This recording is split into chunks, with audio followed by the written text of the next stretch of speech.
বন্ধুরা, বাংলাদেশি অস্ট্রেলিয়ান প্রবাসী প্রথম নারী যিনি একটি বিলাসবহুল ইয়ট চালিয়ে আমাকে নিয়ে যাচ্ছে সাগরে, প্রশান্ত মহাসাগরে। তানিয়া, দেখতে পাচ্ছেন প্রিয় বন্ধুরা, এখন এই মুহূর্তে বোটের গতি হচ্ছে 55 কিলোমিটার। 55 কিলোমিটার এগিয়ে চলছে প্রিয় বন্ধুরা।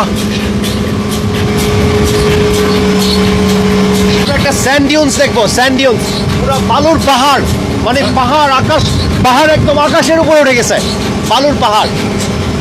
বালুর পাহাড় আমরা দেখব, বালির পাহাড়। চালাচ্ছে তানিয়া।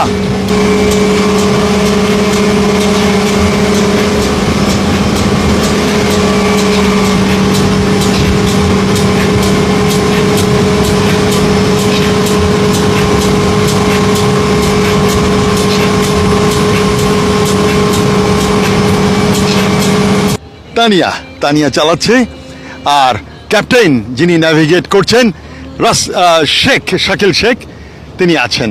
প্রিয় বন্ধুরা, আমি বনি আমিন, যাই চোখে পড়ে তাই দেখাতে চেষ্টা করছি, শুধু নিজে দেখছি না, দেখাচ্ছি, রেখে যাচ্ছি কিছু ফুটেজ। আমি যখন চলে যাব তখন রেস্টুরেন্ট